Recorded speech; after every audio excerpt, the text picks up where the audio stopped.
এখানে মূল পার্থক্য হলো মেন্টালিটি। কিছু মানুষ কোটি টাকার মালিক, কিন্তু সেই টাকার কোনো মূল্য নেই তাদের জীবনে। মদ খেয়ে নেশা করে বারের মধ্যে ঘন্টার পর ঘন্টা কাটানো অথবা সাদা চামড়ার নারীদের পিছনে কোটি কোটি টাকা খরচ করা, এটাই তাদের ভিআইপি সোসাইটির একটা অংশ। তারা মনে করে টাকা এবং প্রভাবের মাঝেই জীবনের আসল সুখটা লুকানো। অথচ তাদের অনেকেই মা এবং বাবাকে বৃদ্ধাশ্রমে পাঠিয়ে দেয় অথবা বাড়ির কাজের লোক বানিয়ে রাখে।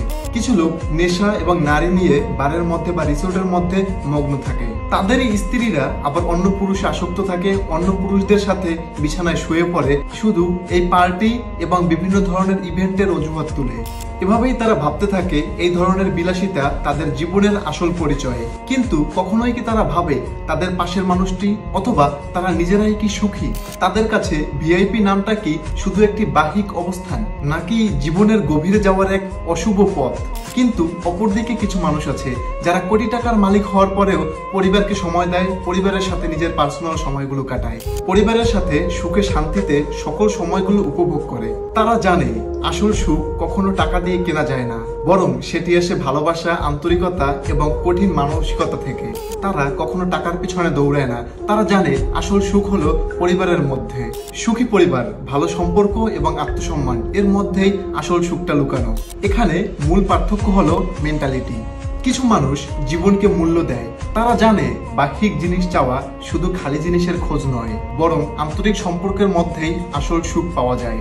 আপনি চাইলে সোজা পথে থাকতে পারেন, চাইলে বেঁকা পথেও যেতে পারেন, সেটা সম্পূর্ণ আপনার মধ্যে ডিপেন্ড করে। টাকা আপনার জীবনে যতটা গুরুত্বপূর্ণ, ঠিক ততটাই গুরুত্বপূর্ণ আপনার জীবনটাকে সুন্দরভাবে উপভোগ করা, মানুষের প্রতি ভালোবাসা এবং শ্রদ্ধা রাখা। আপনি একা টাকা দিয়ে যতই প্রভাবিত হন না কেন, এতে কখনো খুঁজে পাবেন না আসল আনন্দ। টাকা হতে হবে আপনার জীবনের প্রয়োজনীয় উপাদান, কিন্তু সেটা যেন কখনো আপনার মূল্যবোধের সাথে সংঘর্ষে না আসে। আসল সুখ হলো সঠিক পথ বেছে নেওয়া, যেখানে টাকা থাকলেও মানুষের প্রতি আপনার সম্মান এবং ভালোবাসা কখনোই হারাবে না। এই জীবনের আসল রাজনীতি হলো আপনি কিভাবে বাঁচছেন, আপনি কাদের সাথে থাকছেন এবং কখনো কখনো টাকা না থাকলেও কিভাবে ভালো থাকছেন।